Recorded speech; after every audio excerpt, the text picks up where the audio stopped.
तू बेअंत जहान अंत न सुनन कहन न अंत अंत न सुनन कहन न अंत बेअंत बेअंत बेअंत नेत नेत कथंत वेदा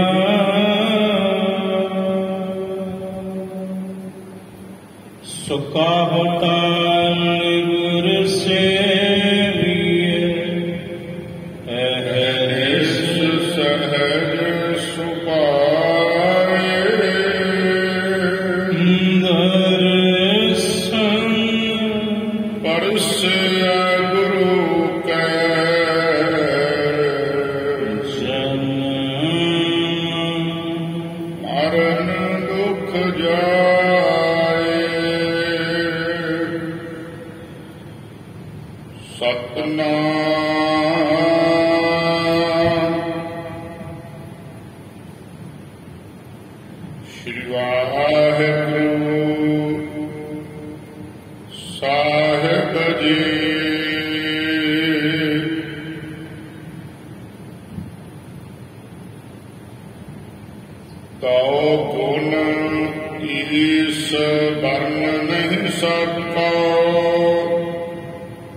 तुम मंदर हम नित गिरे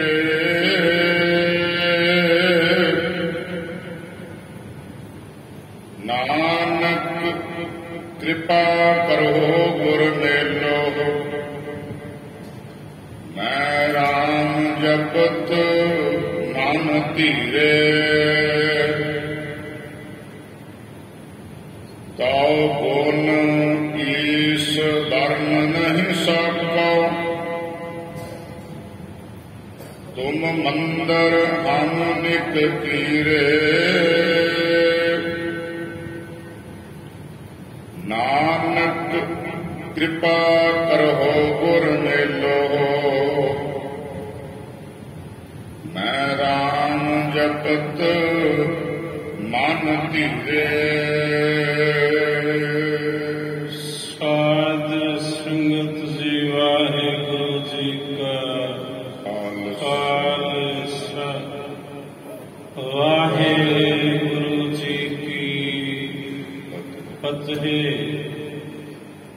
दाल पंजन गुर सूरमा बाट योदा बह पर उपकारी तान तान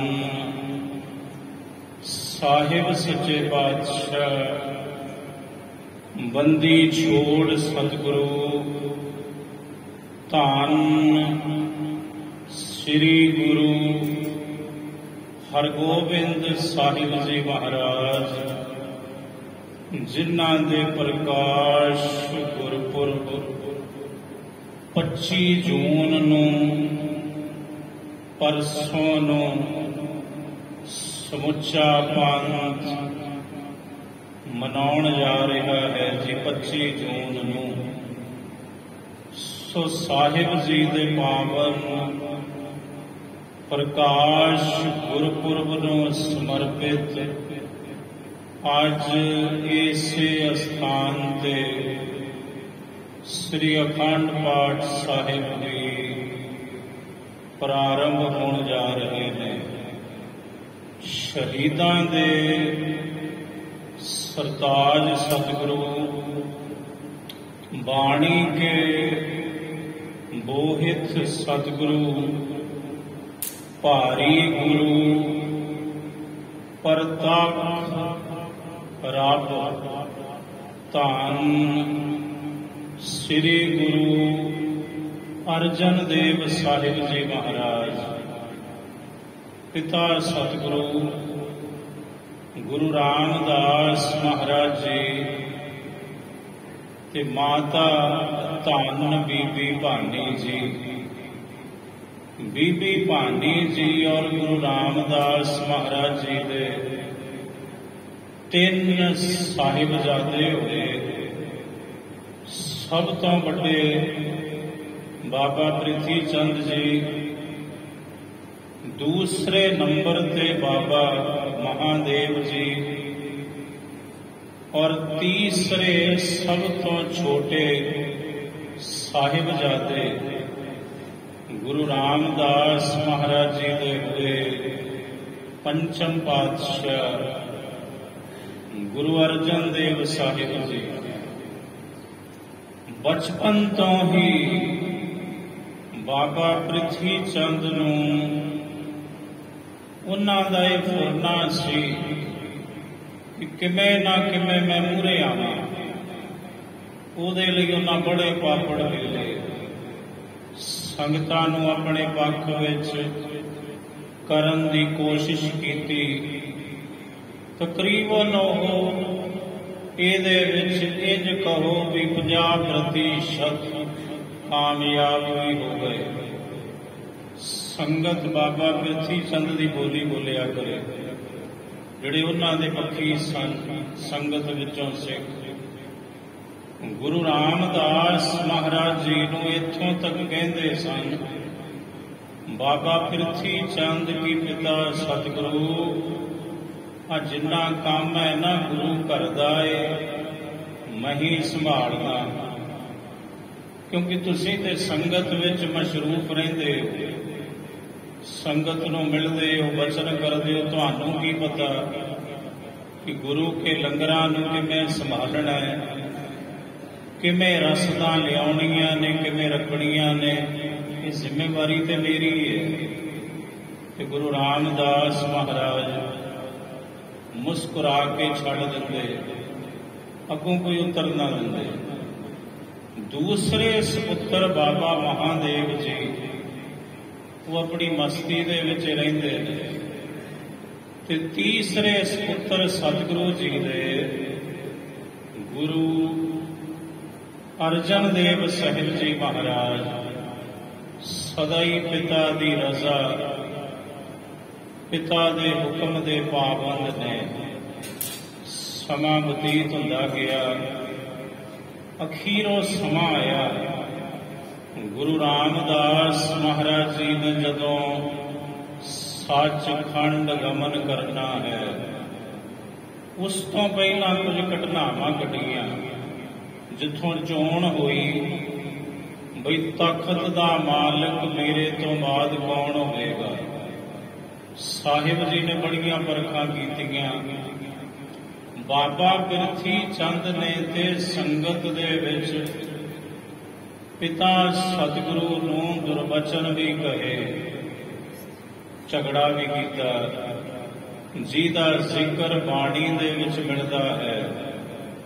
साहिब जी दी बाणी दा पावन वचन है, काहे पूत झगरत हो संग बाप, जिनके जने वडीरे तुम हो तिन स्यों झगरत बाप। सतगुरु जी ने बड़ा समझाया, पुत्र बाप नाल झगड़ा नहीं करीदा। जिहड़ा जन्मदाता हुंदा है, जिहड़े मापे हुंदे ने, जिन्हां ने तुहानूं जणिया है, उन्हां नाल जे झगड़ा करोगे सब तो वड्डा पाप जे। तां ते पाप मत कमाओ। संगत विच ही तू मैं हुंदी। बाबा प्रिथी चंद जी गुरु रामदास महाराज पिता सतगुरु नाल साहिब शांति दे कुंज अगों कोई उतर न दिंदे। इसे तरह एक समा आया, गुरु रामदास महाराज जी दे ताए दे सपुत्र बाबा सहारी मल जी, उन्हां दे पुत्र दा विआह सी। ਉਹ ਗੁਰੂ ਰਾਮਦਾਸ ਮਹਾਰਾਜ ਦੇ ਚਰਨਾਂ ਵਿੱਚ ਆਏ। ਕਹਿਣ ਲੱਗੇ ਜੀ ਤੁਸਾਂ ਸਾਰੇ ਪਰਿਵਾਰ ਨੇ ਲਾਹੌਰ ਪਹੁੰਚਣਾ ਹੈ, ਤੁਹਾਡਾ ਆਪਣਾ ਕਾਰਜ ਹੈ, ਪਰਿਵਾਰ ਦਾ ਕਾਰਜ ਹੈ। ਸਤਿਗੁਰੂ ਕਹਿਣ ਲੱਗੇ ਭਰਾਤਾ ਅਸੀਂ ਨਹੀਂ ਆ ਸਕਾਂਗੇ, ਉਹਦੇ ਕਈ ਕਾਰਨ ਨੇ। ਸਹਾਰੀ ਮੱਲ ਜੀ ਕਹਿਣ ਲੱਗੇ ਮਹਾਰਾਜ ਕਿਹੜੇ ਕਾਰਨ? ਸਤਿਗੁਰੂ ਕਹਿੰਦੇ ਵੇਖੋ ਭਰਾਤਾ, ਇੱਕ ਤੇ ਅਸੀਂ ਆਵਾਂਗੇ ਤੇ ਨਾਲ ਸੰਗਤ ਆਵੇਗੀ, ਤੇ ਸੰਗਤ ਦੀ ਗਿਣਤੀ ਇਹ ਨਹੀਂ ਕਹਿ ਸਕਦੇ ਵੀ ਇੰਨੀ ਆਵੇਗੀ, ਹਜ਼ਾਰਾਂ ਵੀ ਹੋ ਸਕਦੇ ਨੇ, ਲੱਖਾਂ ਵੀ ਹੋ ਸਕਦੇ ਨੇ। ਤਾਂ ਤੇ ਤੁਹਾਨੂੰ ਸੰਗਤ ਦਾ ਪ੍ਰਬੰਧ ਕਰਨਾ ਬੜਾ ਔਖਾ ਹੋਵੇਗਾ। ਇਹ ਗੁਰੂ ਘਰ ਹੀ ਹੈ ਜਿੱਥੇ ਸੰਗਤ ਦਾ ਪ੍ਰਬੰਧ ਕੀਤਾ ਜਾ ਸਕਦਾ, ਘਰਾਂ ਵਿੱਚ ਨਹੀਂ। ਇਹ ਤੁਸੀਂ ਇੰਜ ਕਰੋ। ਉਹ ਕਹਿਣ ਲੱਗੇ ਮਹਾਰਾਜ ਫਿਰ ਕਿਰਪਾ ਕਰੋ, ਤੁਹਾਡੇ 3 ਸਪੁੱਤਰ ਨੇ, ਤਿੰਨਾਂ ਦੇ ਵਿੱਚੋਂ ਜਿਹਨੂੰ ਮਰਜ਼ੀ ਘੱਲੋ, ਪਰ ਘੱਲੋ ਜ਼ਰੂਰ ਤੁਹਾਡੀ ਥਾਂ ਤੇ। ਬਾਬਾ ਪ੍ਰਿਥੀ ਚੰਦ ਨੂੰ ਸੱਦਿਆ। ਕਹਿਣ ਲੱਗੇ ਪੁੱਤਰ ਪਰਿਵਾਰ ਦਾ ਕਾਰਜ ਹੈ, ਲਾਹੌਰ ਜਾਣਾ ਪਊ। ਤੇ ਬਾਬਾ ਪ੍ਰਿਥੀ ਚੰਦ ਕਹਿਣ ਲੱਗੇ ਪਿਤਾ ਸਤਿਗੁਰੂ ਜੀ ਮੈਂ ਲਾਹੌਰ ਤੁਰ ਗਿਆ, ਪਿੱਛੋਂ ਗੁਰੂ ਘਰ ਦਾ ਕੰਮ ਕੌਣ ਸਾਂਭੂ? ਕਿਸੇ ਤੋਂ ਨਹੀਂ ਸਾਂਭਣਾ। ਤੇ ਸਤਿਗੁਰੂ ਦੂਸਰੀ ਬੇਨਤੀ ਇਹ ਹੈ, ਗਰਮੀ ਬਹੁਤ ਹੈ, ਗਰਮੀ ਦਾ ਮੌਸਮ ਹੈ, ਤੇ ਮੈਥੋਂ ਗਰਮੀ ਤੇ ਤਪਸ਼ ਤੇ ਲੂਆਂ ਚੱਲੀਆਂ ਨਹੀਂ ਜਾਂਦੀਆਂ। ਸਾਹਿਬ ਜੀ ਸੋਚੀ ਪੈ ਗਏ ਕਿ ਅਜੇ ਤੇ ਸਮਾਂ ਆਉਣਾ ਹੈ ਤਤੀਆਂ ਤਵੀਆਂ ਤੇ ਬੈਠਣ ਦਾ।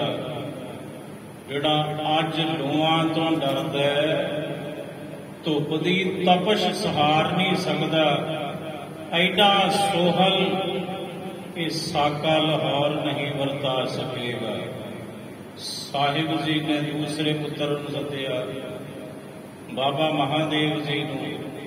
ਕਹਿਣ ਲੱਗੇ ਪੁੱਤਰ ਪਰਿਵਾਰ ਦਾ ਕਾਰਜ ਹੈ, ਪ੍ਰਿਥੀ ਚੰਦ ਨੇ ਨਾ ਕਰ ਦਿੱਤੀ ਸਾਥ, ਤੇ ਤੂੰ ਹੀ ਜਾ ਸਾਡੀ ਥਾਂ ਤੇ ਉੱਥੇ। ਕਹਿਣ ਲੱਗਾ ਕਿੱਥੇ? ਸਾਹਿਬ ਕਹਿੰਦੇ ਆਪਣਾ ਵੇਖ, ਆਪਣੀ ਰਿਸ਼ਤੇਦਾਰੀ ਹੈ, ਸਾਰਾ ਪਰਿਵਾਰ ਹੈ ਲਾਹੌਰ ਵਿੱਚ। ਕਹਿੰਦਾ ਕਿਹੜੀ ਰਿਸ਼ਤੇਦਾਰੀ? ਕਿਹਦਾ ਪਰਿਵਾਰ? ਕਿਤੇ ਕੋਈ ਕਿਸੇ ਦਾ ਨਹੀਂ, ਕੋਈ ਮੇਰਾ ਭਰਾ ਨਹੀਂ, ਕੋਈ ਮੇਰਾ ਤਾਇਆ ਨਹੀਂ।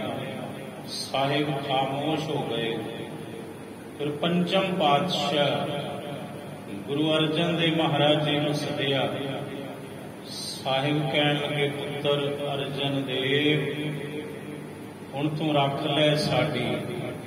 ਆਖਿਆ ਪਿਤਾ ਜੀ ਹੁਕਮ।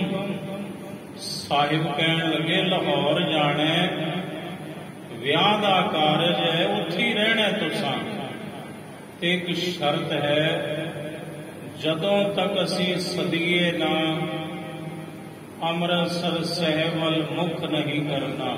ਸਤ ਬਚਨ ਪਿਤਾ ਜੀ, ਜਦੋਂ ਤੱਕ ਨਹੀਂ ਬੁਲਾਓਗੇ ਆਪਣੀ ਮਰਜ਼ੀ ਨਾਲ ਨਹੀਂ ਆਵਾਂਗਾ, ਉੱਥੇ ਹੀ ਰਹਾਂਗਾ, ਭਾਵੇਂ ਜਿਤਨਾ ਸਮਾਂ ਮਰਜ਼ੀ ਉੱਥੇ ਗੁਜ਼ਰ ਜਾਵੇ। ਫਿਰ ਪੰਚਮ ਪਾਤਸ਼ਾਹ ਲਾਹੌਰ ਨੂੰ ਰਵਾਨਾ ਹੁੰਦੇ ਨੇ।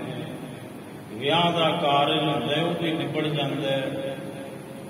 ਮਹੀਨੇ ਗੁਜ਼ਰ ਗਏ, ਸਾਲ ਲੰਘ ਗਿਆ, ਫੇਰ ਮਹੀਨੇ ਗੁਜ਼ਰੇ, ਗੱਲ ਦੂਜੇ ਵਰੇ ਤੇ ਪਹੁੰਚ ਗਈ, ਕੋਈ ਸੁਨੇਹਾ ਨਹੀਂ। ਅੰਮ੍ਰਿਤਸਰ ਸਾਹਿਬ ਵੱਲੋਂ ਪਿਤਾ ਸਤਿਗੁਰੂ ਗੁਰੂ ਰਾਮਦਾਸ ਮਹਾਰਾਜ ਜੀ ਵੱਲੋਂ ਹੁਣ ਕਿੰਨੀ ਤੜਫ ਹੈ, ਕਿਤਨਾ ਉਹ ਹਿਜਰ ਦਾ ਦੁੱਖ ਹੈ, ਵਿਛੋੜੇ ਦਾ।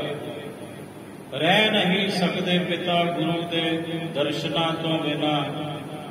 ਤੇ ਫਿਰ ਬੇਵਲ ਹੋਏ, ਫਿਰ ਕਲਮ ਚੁੱਕੀ, ਫਿਰ ਬਾਣੀ ਦਾ ਉਚਾਰਨ ਹੋਇਆ। ਮੇਰਾ ਮਨ ਲੋਚ ਗੁਰ ਦਰਸ਼ਨ ਤਾਈ, ਮੇਰਾ ਮਨ ਲੋਚ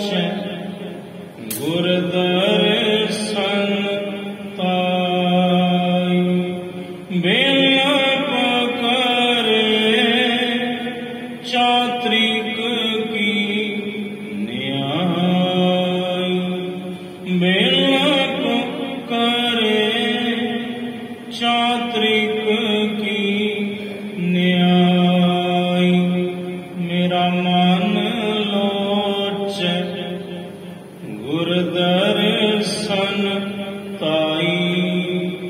एक सिख नूं बुलाया, कहण लगे सिखा एक काम कर साडा, ਅੰਮ੍ਰਿਤਸਰ ਸਾਹਿਬ ਜਾ ਤੇ ਆ ਜਿਹੜੀ ਪੱਤਰਕਾ ਹੈ ਸਾਡੀ ਉਹ ਤੇ ਏਕਾ ਪਾ ਦਿੱਤਾ ਮਹਾਰਾਜ ਜੀ ਨੇ ਵੀ ਇੱਕ ਪਦਾ ਸ਼ਬਦ ਦਾ। ਸਾਹਿਬ ਕਹਿੰਦੇ ਪਿਤਾ ਸਤਿਗੁਰੂ ਦੇ ਹੱਥ ਦਈ ਆਖਿਆ ਸਤ ਬਚਨ ਜੀ। ਉਹ ਸਿੱਖ ਆਇਆ ਲਾਹੌਰ ਤੋਂ ਅੰਮ੍ਰਿਤਸਰ ਸਾਹਿਬ ਅੱਗੇ ਬਾਬਾ ਪ੍ਰਿਥੀ ਚੰਦ ਉਹਨੂੰ ਤੇ ਮੌਜਾਂ ਲੱਗੀਆਂ ਹੋਈਆਂ। ਉਹ ਕਹਿੰਦੇ ਹੁਣ ਤੇ ਆਉਣੇ ਹੀ ਨਹੀਂ, ਛੋਟੇ ਭਰਾ ਨੇ, ਮੇਰਾ ਹੀ ਹੈ ਸਾਰਾ ਕੁਝ, ਮੈਂ ਹੀ ਸਾਂਭੂ। ਤੇ ਜਦੋਂ ਉਹਨੇ ਸਿੱਖ ਤੱਕਿਆ ਕਹਿਣ ਲੱਗਾ ਵੀ ਤੂੰ ਕਿੱਧਰ ਕਿੱਥੋਂ? ਕਹਿੰਦਾ ਲਾਹੌਰ ਤੋਂ। ਅਰਜਨ ਦੇਵ ਜੀ ਨੇ ਪੱਤਰਕਾ ਘੱਲੀ, ਕਹਿੰਦਾ ਪਕੜਾਓ ਜੇ। ਆਪਣੇ ਪਾਸ ਰੱਖੀ, ਜਦੋਂ ਪੜ੍ਹੀ ਹੈਰਾਨ ਹੋਏ ਵੀ ਭਰਾਤਾ ਜੀ ਤੇ ਬਾਣੀ ਵੀ ਉਚਾਰਨ ਲੱਗ ਗਏ ਨੇ ਕਰਨ। ਤੇ ਜੇ ਪਿਤਾ ਗੁਰੂ ਨੂੰ ਲੱਗ ਗਿਆ ਪਤਾ ਵੀ ਮੇਰਾ ਪਤਾ ਕੱਢਿਆ ਜਾਣਾ, ਪੱਤਰਕਾ ਆਪਣੇ ਖੀਸੇ ਵਿੱਚ ਆਪਣੇ ਘਰੇ ਜਾ ਕੇ ਰੱਖ ਦਿੱਤੀ। ਸਾਹਿਬ ਸੱਚੇ ਪਾਤਸ਼ਾਹ ਨੇ ਤੱਕਿਆ, ਪੰਚਮ ਪਾਤਸ਼ਾਹ ਨੇ, ਬਈ ਕੋਈ ਉੱਤਰ ਵੀ ਨਹੀਂ ਆਇਆ। ਅਸੀਂ ਪੱਤਰਕਾ ਲਿਖੀ, ਦੂਸਰੀ ਪੱਤਰਕਾ ਲਿਖੀ, ਫਿਰ ਸਿੱਖ ਘੱਲਿਆ। ਫਿਰ ਬਾਬਾ ਪ੍ਰਿਥੀ ਚੰਦ ਦੇ ਬੰਦਿਆਂ ਨੇ ਉਸ ਸਿੱਖ ਤੋਂ ਪੱਤਰਕਾ ਲੈ ਕੇ ਬਾਬਾ ਪ੍ਰਿਥੀ ਚੰਦ ਨੂੰ ਦਿੱਤੀ। ਪਿਤਾ ਗੁਰੂ ਤੱਕ ਨਾ ਪਹੁੰਚ ਸਕੀ। ਅਖੀਰ ਸਾਹਿਬ ਸੱਚੇ ਪਾਤਸ਼ਾਹ ਗੁਰੂ ਅਰਜਨ ਦੇਵ ਮਹਾਰਾਜ ਜੀ ਨੇ ਤੀਸਰੀ ਪੱਤਰਕਾ ਲਿਖੀ ਤੇ ਸਿੱਖ ਨੂੰ ਤਾਕੀਦ ਕੀਤੀ, ਕਿਸੇ ਹੋਰ ਦੇ ਹੱਥ ਨਹੀਂ ਦੇਣੀ ਪੱਤਰਕਾ, ਪਿਤਾ ਗੁਰੂ ਤੱਕ ਪਹੁੰਚਾਈ ਜਿਵੇਂ ਮਰਜ਼ੀ ਕਰੇ। ਸਿੱਖ ਆਉਂਦਾ ਹੈ, ਗੁਰੂ ਰਾਮਦਾਸ ਮਹਾਰਾਜ ਜੀ ਦੇ ਦਰਬਾਰ ਵਿੱਚ ਪਹੁੰਚਦਾ ਹੈ, ਨਤਮਸਤਕ ਹੁੰਦਾ ਹੈ। ਤੇ ਸਾਹਿਬ ਨੂੰ ਜਦੋਂ ਪੱਤਰਕਾ ਦਿੰਦੇ, ਸਾਹਿਬ ਪੱਤਰਕਾ ਖੋਲ੍ਹਦੇ ਨੇ, ਬੜੇ ਪ੍ਰਸੰਨ, ਬਈ ਪੁੱਤਰ ਮੇਰਾ ਬਾਣੀ ਵੀ ਉਚਾਰਨ ਕਰਨ ਲੱਗ ਗਿਆ, ਬੜੇ ਵਿਛੋੜੇ ਦੇ ਦੁੱਖ ਵਿੱਚ ਹੈ, ਬੜਾ ਹਿਜ਼ਰ ਹੈ। ਉਹਦੇ ਇਸ ਵਚਨਾਂ ਦੇ ਵਿੱਚ ਤੇ ਤੀਆ ਲਿਖਿਆ ਵੇਖਿਆ। ਸਾਹਿਬ ਕਹਿਣ ਲੱਗੇ ਤੀਸਰੀ ਪੱਤਰਕਾ ਹੈ। ਸਿੱਖਾ ਦੋ ਪੱਤਰਕਾਵਾਂ ਪਹਿਲੀਆਂ ਕਿੱਥੇ ਨੇ? ਆਖਿਆ ਜੀ ਉਹ ਤੇ ਤੁਹਾਡੇ ਵੱਡੇ ਸਪੁੱਤਰ ਨੂੰ ਦੇ ਦਿੱਤੀਆਂ। ਸਾਹਿਬ ਖਾਮੋਸ਼ ਹੋਏ। ਬਾਬਾ ਬੁੱਢਾ ਸਾਹਿਬ ਜੀ ਨੂੰ ਹੁਕਮ ਕੀਤਾ, ਬਾਬਾ ਜੀ ਹੁਣੇ ਜਾਓ ਤੇ ਤੁਸੀਂ ਪੁੱਤਰ ਅਰਜਨ ਦੇਵ ਨੂੰ ਲੈ ਕੇ ਆਓ। ਧੰਨ ਬਾਬਾ ਬੁੱਢਾ ਸਾਹਿਬ ਜੀ ਤੁਰ ਪਏ ਲਾਹੌਰ ਵੱਲ ਤੇ ਪੰਚਮ ਪਾਤਸ਼ਾਹ ਗੁਰੂ ਅਰਜਨ ਦੇਵ ਮਹਾਰਾਜ ਜੀ ਨੂੰ ਅੰਮ੍ਰਿਤਸਰ ਸਾਹਿਬ ਲਿਆਏ। ਪਿਤਾ ਸਤਿਗੁਰਾਂ ਦੇ ਚਰਨਾਂ ਨਾਲ ਲਿਪਟ ਗਏ। ਪੰਚਮ ਪਾਤਸ਼ਾਹ ਸਾਹਿਬ ਕਹਿਣ ਲੱਗੇ, ਪੁੱਤਰ ਅਰਜਨ ਦੇਵ ਬੜੀ ਖੁਸ਼ੀ ਹੋਈ ਮੈਨੂੰ ਕਿ ਤੁਸੀਂ ਬਾਣੀ ਵੀ ਉਚਾਰਨ ਕਰਨ ਲੱਗ ਗਏ ਹੋ, ਪਰ ਪੁੱਤਰ ਜੀ ਇੱਥੇ ਤੀਆ ਲਿਖਿਆ, ਅੰਕ ਤੀਆ, ਦੋ ਪੱਤਰਕਾਵਾਂ ਆਖਿਆ ਜੀ ਘੱਲੀਆਂ ਸਨ, ਤੁਹਾਡੇ ਤੱਕ ਨਹੀਂ ਪਹੁੰਚੀਆਂ। ਸਾਹਿਬ ਸੱਚੇ ਪਾਤਸ਼ਾਹ ਨੇ ਬਾਬਾ ਪ੍ਰਿਥੀ ਚੰਦ ਨੂੰ ਸੱਦਿਆ। ਕਹਿਣ ਲੱਗੇ, ਪੁੱਤਰ ਪੱਤਰਕਾਵਾਂ ਕਿੱਥੇ ਨੇ? ਆਖਿਆ ਜੀ ਕਿਹੜੀਆਂ? ਮੇਰੇ ਪਾਸ ਕੋਈ ਨਹੀਂ। ਸਾਹਿਬ ਜੀ ਨੇ ਸਿੱਖ ਨੂੰ ਬੁਲਾਇਆ, ਉਹਦੇ ਕੰਨ ਵਿੱਚ ਕਿਹਾ ਵੀ ਇਹਦੇ ਘਰੇ ਜਾ, ਕੀਲੀ ਦੇ ਉੱਪਰ ਇਹਦਾ ਜਿਹੜਾ ਝੱਗਾ ਹੈ ਉਹਦੇ ਖੀਸੇ ਵਿੱਚ ਪੱਤਰਕਾਵਾਂ ਨੇ ਲੈ ਕੇ ਆ। ਸਿੱਖ ਗਿਆ ਤੇ ਜਦੋਂ ਉਹਦੇ ਘਰੋਂ ਪੱਤਰਕਾਵਾਂ ਲੈ ਕੇ ਆਇਆ, ਪ੍ਰਿਥੀ ਚੰਦ ਪਾਣੀ ਪਾਣੀ ਹੋ ਗਿਆ। ਸੰਗਤ ਦੇ ਵਿੱਚ, ਸਾਰੀ ਸੰਗਤ ਦੇ ਵਿੱਚ, ਭਰੀ ਸੰਗਤ ਦੇ ਵਿੱਚ ਮਹਾਰਾਜ ਨੇ ਉਹਦਾ ਪਰਦਾ ਫਾਸ਼ ਕੀਤਾ। ਸਾਹਿਬ ਕਹਿੰਦੇ, ਇਹ ਕੀ ਹੈ ਪੁੱਤਰਾ, ਐਸਾ ਕਿਉਂ, ਇਤਨੀ ਨਫ਼ਰਤ ਕਿਉਂ, ਇਤਨੀ ਈਰਖਾ ਕਿਉਂ, ਉਹ ਵੀ ਆਪਣੇ ਛੋਟੇ ਭਰਾ ਦੇ ਪ੍ਰਤੀ। ਸਾਹਿਬ ਸੱਚੇ ਪਾਤਸ਼ਾਹ ਨੇ ਗੁਰੂ ਅਰਜਨ ਦੇਵ ਸਾਹਿਬ ਨੂੰ ਕਿਹਾ, ਲਓ ਤਿੰਨ ਤੇ ਪਦੇ ਤੁਸਾਂ ਉਚਾਰਨ ਕਰ ਦਿੱਤੇ ਨੇ, ਹੁਣ ਸ਼ਬਦ ਦਾ ਅਖੀਰਲਾ ਪਦਾ ਵੀ ਸੰਗਤ ਵਿੱਚ ਉਚਾਰਨ ਕਰੋ ਕਿ ਗੁਰੂ ਅਰਜਨ ਦੇਵ ਮਹਾਰਾਜ ਜੀ ਨੇ ਇਸ ਪਾਵਨ ਸ਼ਬਦ ਦਾ ਚੌਥਾ ਪਦਾ ਭਰੀ ਸੰਗਤ ਦੇ ਵਿੱਚ ਅੰਮ੍ਰਿਤਸਰ ਸਾਹਿਬ ਉਚਾਰਨ ਕੀਤਾ। ਸਾਹਿਬ ਜੀ ਨੇ ਠਾਣ ਲਿਆ ਵੀ ਹੁਣ ਤਖਤ ਕੇਵਲ ਤੇ ਕੇਵਲ ਪੁੱਤਰ ਅਰਜਨ ਦੇਵ ਨੂੰ ਹੀ ਅਸਾਂ ਦੇਣਾ। ਸਮਾਂ ਆ ਗਿਆ ਸੱਚਖੰਡ ਗਮਨ ਕਰਨ ਦਾ ਤੇ ਮਹਾਰਾਜ ਸਾਹਿਬ ਨੇ ਬਾਬਾ ਬੁੱਢਾ ਸਾਹਿਬ ਨੂੰ ਹੁਕਮ ਕੀਤਾ, ਬਾਬਾ ਜੀ ਤਿਲਕ ਦਿਓ, ਰਸਮ ਕਰੋ ਗੁਰਤਾ ਗਤੀ ਦੀ, ਅਸੀਂ ਆਪਣਾ ਤਖਤ ਆਪਣੇ ਪੁੱਤਰ ਅਰਜਨ ਦੇਵ ਨੂੰ ਦੇਣਾ ਹੈ। ਰੌਲਾ ਪਿਆ, ਪਿਰਥੀ ਚੰਦ ਅੱਗ ਬਬੂੜਾ ਹੋਇਆ, ਬਹੁਤ ਕੁਝ ਕਿਹਾ ਉਹਨੇ ਸੰਗਤ ਵਿੱਚ ਸਾਹਿਬ ਸੱਚੇ ਪਾਤਸ਼ਾਹ ਜੀ ਨੂੰ। ਅਖੀਰ ਮਹਾਰਾਜ ਨੇ ਆਪਣਾ ਤਖਤ ਦੇ ਦਿੱਤਾ। ਇਧਰ ਨਫ਼ਰਤ ਦੀ ਅੱਗ ਦੇ ਭਾਂਬੜ ਹੋਰ ਭੜਕ ਉੱਠੇ ਬਾਬਾ ਪਿਰਥੀ ਚੰਦ ਦੇ ਮਨ ਵਿੱਚ ਆਪਣੇ ਭਰਾਤਾ ਗੁਰੂ ਅਰਜਨ ਦੇਵ ਸਾਹਿਬ ਜੀ ਪ੍ਰਤੀ। ਸਾਹਿਬ ਸੱਚੇ ਪਾਤਸ਼ਾਹ ਜੀ ਸੱਚਖੰਡ ਗਮਨ ਕਰ ਗਏ ਤੇ ਜਿਹੜੀ ਪਗੜੀ ਦੀ ਰਸਮ ਸੀ ਉਹ ਬਾਬਾ ਪਿਰਥੀ ਚੰਦ ਨੇ ਧੱਕੇ ਦੇ ਨਾਲ ਉਹ ਪਗੜੀ ਲਈ, ਦਸਤਾਰ ਲਈ ਤੇ ਆਪਣੇ ਸਿਰ ਤੇ ਬੰਨ੍ਹ ਲਈ। ਕਹਿੰਦਾ ਮੈਂ ਹੀ ਗੁਰੂ ਹਾਂ, ਕਿਉਂਕਿ ਦਸਤਾਰ ਬੰਦੀ ਮੈਨੂੰ ਹੋ ਗਈ। ਪਰ ਕਿਸੇ ਨੇ ਪ੍ਰਵਾਨ ਨਾ ਕੀਤਾ। ਅਖੀਰ ਵਿਰੋਧਤਾ ਵੱਧਦੀ ਗਈ ਦਿਨ ਪ੍ਰਤੀ ਦਿਨ, ਦਿਨ ਪ੍ਰਤੀ ਦਿਨ। ਤੇ ਬਾਬਾ ਪਿਰਥੀ ਚੰਦ ਨੇ ਫਿਰ ਦਿੱਲੀ ਦਰਬਾਰ ਦਾ ਸਹਾਰਾ ਲਿਆ। ਬਾਦਸ਼ਾਹ ਜਹਾਂਗੀਰ ਤੱਕ ਪੁਕਾਰ ਕੀਤੀ। ਬਹੁਤ ਕੁਝ ਹੁੰਦਾ ਰਿਹਾ। ਪਿਰਥੀ ਚੰਦ ਦੀ ਜਿਹੜੀ ਘਰ ਵਾਲੀ ਸੀ ਕਰਮੋਂ, ਉਹ ਕਹਿਣ ਲੱਗੀ, ਪਤੀ ਦੇਵ ਕਿਉਂ ਐਵੇਂ ਤੁਸੀਂ ਤੜਫਦੇ ਹੋ? ਸਾਰਾ ਕੁਝ ਤੇ ਆਪਾਂ ਹੀ ਸਾਂਭਣਾ ਹੈ। ਆਪਣੇ ਤੇ ਦਾਤ ਵੀ ਦੇ ਦਿੱਤੀ ਰੱਬ ਨੇ ਪੁੱਤਰ ਦੀ, ਤੇ ਆਪਣੇ ਪੁੱਤਰ ਨੇ ਹੀ ਤਖਤ ਦੇ ਉੱਪਰ ਬੈਠਣਾ। ਮਿਹਰਬਾਨ ਨੇ, ਇਹਨਾਂ ਦੇ ਘਰੇ ਤੇ ਕੋਈ ਔਲਾਦ ਨਹੀਂ। ਇਹਨਾਂ ਨੇ ਤੇ ਉਹਨੇ ਸ਼ਬਦਾਵਲੀ ਵਰਤੀ, ਉਹ ਇੱਥੇ ਕਥਾ ਵਿੱਚ ਮੈਥੋਂ ਵਰਤੀ ਨਹੀਂ ਜਾਣੀ। ਉਹਨੇ ਬਹੁਤ ਕੁਝ ਕਿਹਾ ਮਾਤਾ ਗੰਗਾ ਜੀ ਪ੍ਰਤੀ, ਗੁਰੂ ਅਰਜਨ ਦੇਵ ਸਾਹਿਬ ਪ੍ਰਤੀ। ਅਖੀਰ ਜਿਹੜੀ ਦਾਸੀ ਸੀ ਬਾਬਾ ਪਿਰਥੀ ਚੰਦ ਦੇ ਘਰ ਵਾਲੀ ਦੀ, ਉਹਦੀ ਜਿਹੜੀ ਸਹੇਲੀ ਸੀ ਉਹ ਮਾਤਾ ਗੰਗਾ ਜੀ ਦੀ ਦਾਸੀ ਦੀ ਸਹੇਲੀ ਸੀ। ਦੋਵਾਂ ਨੇ ਆਪਸ ਵਿੱਚ ਜਦੋਂ ਬਾਤ ਪ੍ਰਗਟ ਕੀਤੀ, ਗੱਲ ਮਾਤਾ ਗੰਗਾ ਜੀ ਤੱਕ ਪਹੁੰਚ ਗਈ। ਮਾਤਾ ਗੰਗਾ ਜੀ ਬੜੇ ਝੂਠਦੇ ਨੇ ਕਿ ਸ਼ਰੀਕ ਕਿਵੇਂ ਮਿਹਣੇ ਮਾਰਦੇ ਨੇ। ਇਹ ਕਹਿੰਦੇ ਨੇ ਤੇ ਆਉਂਦੇ ਜਾਣਗੇ ਦੁਨੀਆ ਤੋਂ, ਇਹਨਾਂ ਦੇ ਤੇ ਔਲਾਦ ਹੀ ਕੋਈ ਨਹੀਂ। ਕਿਉਂਕਿ ਇਹ ਵੀ ਮਾਣ ਹੁੰਦਾ ਹੈ, ਕਿਸੇ ਦੇ ਘਰੇ ਪੁੱਤਰ ਜੰਮ ਜਵੇ ਉਹਦਾ ਹੰਕਾਰ ਟੀਸੀ ਤੇ ਹੁੰਦਾ ਹੈ ਕਿ ਪਤਾ ਨਹੀਂ ਮੈਨੂੰ ਕੀ ਮਿਲ ਗਿਆ। ਸਾਹਿਬ ਕਹਿਣ ਲੱਗੇ, ਭਾਈ ਇਹ ਤੇ ਦਾਤਾਂ ਨੇ ਉਹਦੀਆਂ, ਇਹਨਾਂ ਦਾ ਕਾਹਦਾ ਮਾਣ ਹੈ? ਇਹ ਤੇ ਸਾਰਾ ਸੰਸਾਰ ਇਸੇ ਤਰ੍ਹਾਂ ਹੀ ਹੈ। ਤੇਰੇ ਬੱਕਰੇ ਦੇ ਮੁੰਡਾ ਨਹੀਂ ਹੋਇਆ। ਦੁਨੀਆ ਵਿੱਚ ਹਰ ਘਰ ਦੇ ਵਿੱਚ ਜਾਂ ਇੱਕ ਘਰ ਛੱਡ ਕੇ ਪੁੱਤਰ ਦੀ ਦਾਤ ਰੱਬ ਨੇ ਦਿੱਤੀ ਹੋਈ ਹੈ। ਬਹੁਤਾ ਮਾਣ ਨਾ ਕਰ।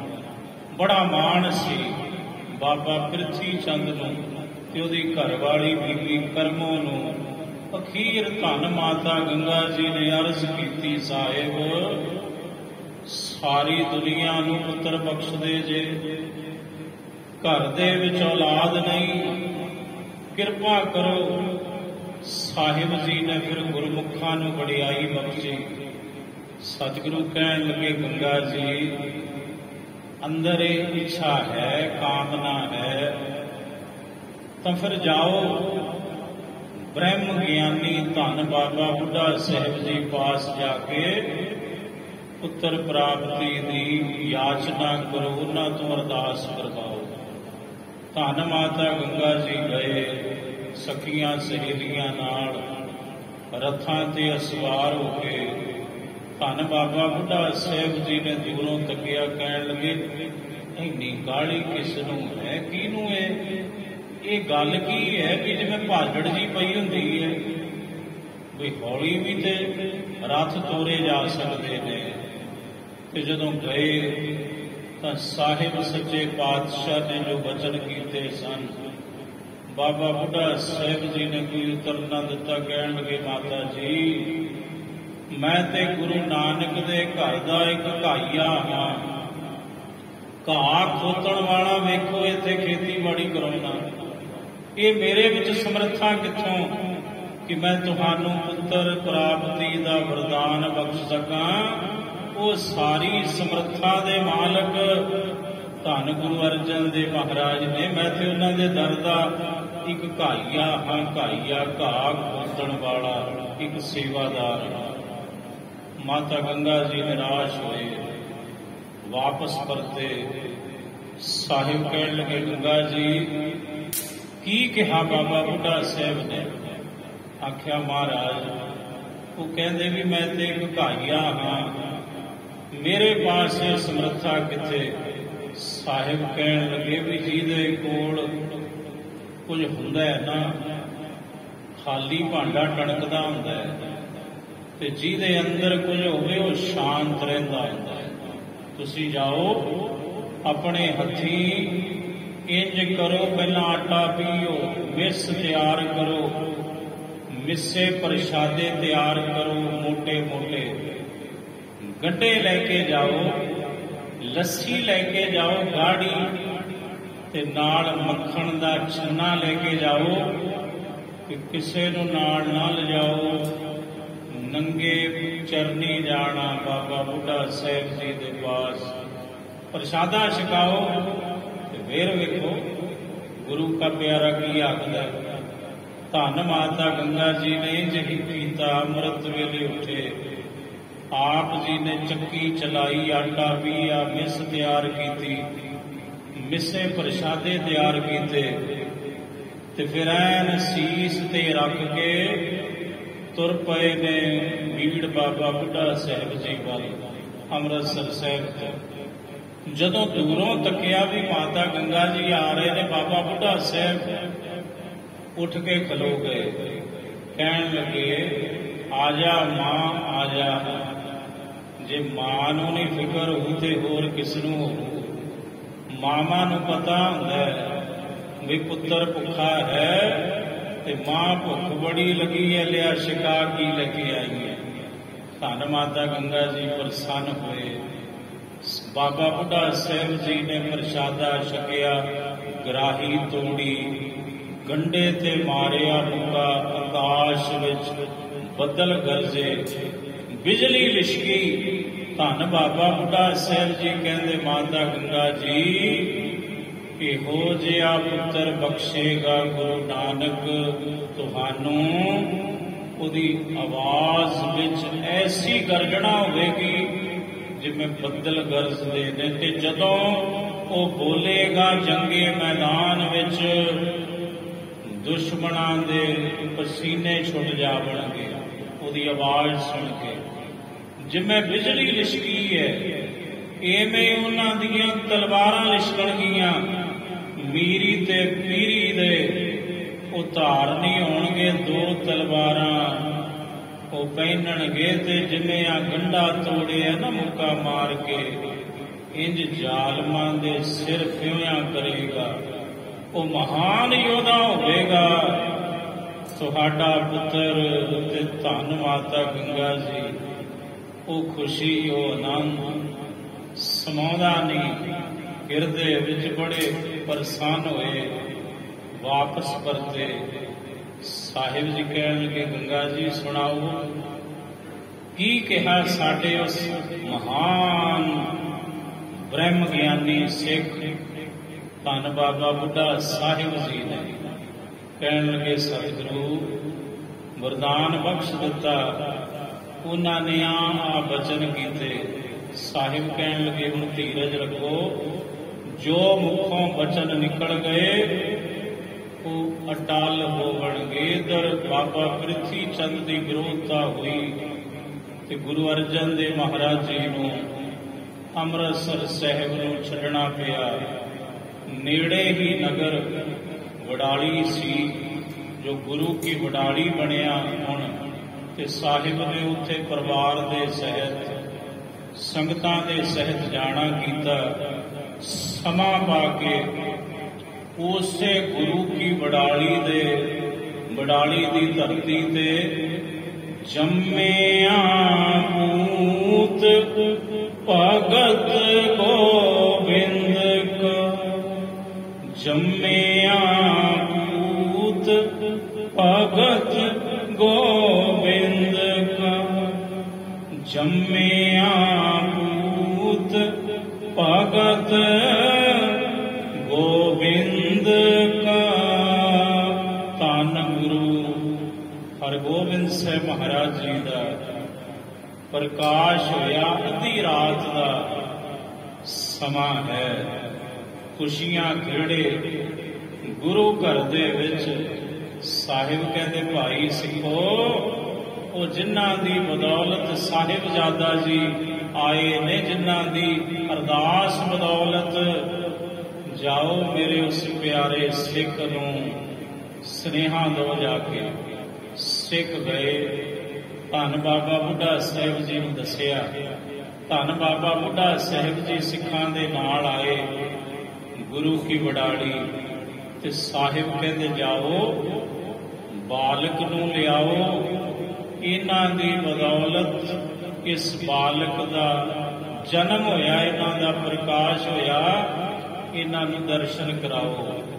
ਜਦੋਂ ਰੂਈ ਦੇ ਵਿੱਚ ਲਪੇਟ ਕੇ ਮੀਰੀ ਪੀਰੀ ਦੇ ਮਾਲਕ ਧੰਨ ਗੁਰੂ ਹਰਗੋਬਿੰਦ ਸਾਹਿਬ ਮਹਾਰਾਜ ਜੀ ਨੂੰ ਦਾਈ ਲੈ ਕੇ ਆਈ, ਧੰਨ ਬਾਬਾ ਬੁੱਢਾ ਸਾਹਿਬ ਜੀ ਬੈਠੇ ਸਨ। ਉੱਠ ਕੇ ਖਲੋ ਗਏ, ਦੋਵੇਂ ਹੱਥ ਜੋੜੇ। ਬਾਲਕ ਗੁਰੂ ਹਰਗੋਬਿੰਦ ਸਾਹਿਬ ਮਹਾਰਾਜ ਜੀ ਵੱਲ ਤੇ ਸਾਹਿਬ ਦੇ ਚਰਨ ਆਪਣੇ ਮਸਤਕ ਤੇ ਲਾਏ। ਕਹਿਣ ਲੱਗੇ ਵਾਹ ਵਾਹ ਮੇਰੀ ਪੀਰੀ ਦੇ ਮਾਲਕਾ, ਵਾਹ ਤੂੰ ਦਲ ਭੰਜਨ ਗੁਰ ਸੂਰਮਾ ਹੋਵੇਗਾ, ਮਹਾਨ ਯੋਧਾ, ਮਹਾਨ ਪਰਉਪਕਾਰੀ ਹੋਵੋਗੇ। ਤੇ ਪੰਚਮ ਪਾਤਸ਼ਾਹ ਕਹਿਣ ਲੱਗੇ ਬਾਬਾ ਜੀ ਤੁਹਾਡੇ ਬਚਨਾਂ ਨਾਲ ਬਾਲਕ ਆਇਆ ਜੇ, ਹੁਣ ਇਸ ਬਾਲਕ ਦਾ ਨਾਮ ਵੀ ਤੁਸੀਂ ਰੱਖੋ।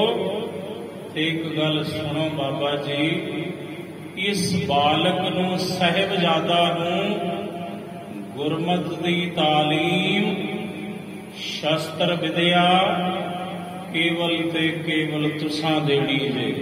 ਆਖਿਆ ਸਤ ਬਚਨ ਮਹਾਰਾਜ। ਬਾਬਾ ਬੁੱਢਾ ਸਾਹਿਬ ਜੀ ਕਹਿੰਦੇ ਮਹਾਰਾਜ ਨਾਮ ਹਰਗੋਬਿੰਦ, ਇਹਨਾਂ ਦਾ ਨਾਮ ਹਰਗੋਬਿੰਦ ਸਾਹਿਬ।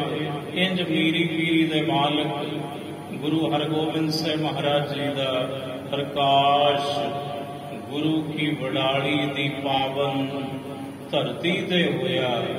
ਉਹੀ ਸਾਹਿਬ ਜੀ ਦਾ ਪ੍ਰਕਾਸ਼ ਦਿਹਾੜਾ ਸਮੁੱਚਾ ਪੰਥ 25 ਜੂਨ ਨੂੰ ਮਨਾਉਣ ਜਾ ਰਿਹਾ ਹੈ, ਜਿਨ੍ਹਾਂ ਦੇ ਸੰਬੰਧ ਵਿੱਚ ਅੱਜ ਇਸ ਗੁਰਦੁਆਰਾ ਸਾਹਿਬ ਦੇ ਵਿੱਚ ਸ੍ਰੀ ਅਖੰਡ ਪਾਠ ਸਾਹਿਬ ਗੁਰੂ ਘਰ ਦੇ ਸ਼ਰਧਾਲੂ ਪਰਿਵਾਰ ਵੱਲੋਂ ਆਰੰਭ ਕਰਾਏ ਜਾਣੇ ਨੇ। ਆਓ ਲੜੀਵਾਰ ਕਥਾ ਸਾਹਿਬ ਸੱਚੇ ਪਾਤਸ਼ਾਹ ਜੀ ਕੀ ਆਖਦੇ ਹਨ। ਤੋ ਗੁਣ ਈਸ ਵਰਨ ਨਹੀਂ ਸਕਦਾ, ਇਹ ਜਗਤ ਦੇ ਮਾਲਕਾ, ਇਹ ਈਸ਼ਵਰ, ਇਹ ਪਰਮੇਸ਼ਵਰ, ਇਹ ਜਗਤੇਸ਼ਵਰ, ਤੇਰੇ ਗੁਣ ਮੈਂ ਵਰਣਨ ਨਹੀਂ ਕਰ ਸਕਦਾ। ਤੁਮ ਮੰਦਰ ਹਮ ਨਿਤ ਕੀਰੇ, ਤੁਸੀਂ ਮੰਦਰ ਹੋ, ਮਹਿਲ ਸਰੂਪ ਹੋ, ਤੇ ਅਸੀਂ ਉਸ ਮਹਿਲ ਵਿੱਚ ਰਹਿਣ ਵਾਲੇ ਨਿੱਕੇ ਨਿੱਕੇ ਕਿਰਮ ਜੰਤ ਕੀੜੇ ਹਾਂ। ਅਸੀਂ ਤੇਰਾ ਅੰਤ ਕਿੱਥੋਂ ਪਾ ਲਵਾਂਗੇ। ਨਾਨਕ ਕਿਰਪਾ ਕਰੋ ਗੁਰ ਮੇਲੋ। ਸਾਹਿਬ ਕਹਿੰਦੇ ਹੈ ਨਾਨਕ ਅਸੀਂ ਆਖਦੇ ਹਾਂ ਤੁਸੀਂ ਕਿਰਪਾ ਕਰੋ ਕਿ ਮੇਰੇ ਵਾਹਿਗੁਰੂ ਜੀ ਸਾਨੂੰ ਗੁਰੂ ਨਾਲ, ਸੱਚੇ ਗੁਰੂ ਨਾਲ ਮਿਲਣਾ ਕਰੋ ਜੀ। ਮੈਂ ਰਾਮ ਜਪਤ ਮਨ ਧੀਰੇ, ਮੈਂ ਰਾਮ ਜਪਤ ਮਨ ਧੀਰੇ, ਮੇਰੇ ਮਨ ਨੂੰ ਧੀਰਜ ਪ੍ਰਾਪਤ ਹੋਵੇ। हे ਰਾਮ ਜੀ, ਤੁਹਾਡਾ ਨਾਮ ਜਪਦਿਆਂ ਇਹ ਕਿਰਪਾ ਤੁਸੀਂ ਮੇਰੇ ਤੇ ਕਰੋ ਜੀ। ਆਏ ਪ੍ਰਭ ਸਰਨਾਗਤੀ, ਕਿਰਪਾ ਨਿਧ ਦਇਆਲ, ਏਕ ਅੱਖਰ ਹਰ ਮਨ ਵਸਤ, ਨਾਨਕ ਹੋਤ ਨਿਹਾਲ। ਵਾਹਿਗੁਰੂ ਜੀ ਕਾ ਖਾਲਸਾ, ਵਾਹਿਗੁਰੂ ਜੀ ਕੀ ਫਤਿਹ।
लख खुशियाँ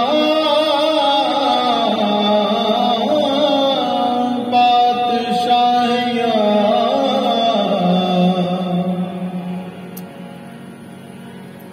जैसा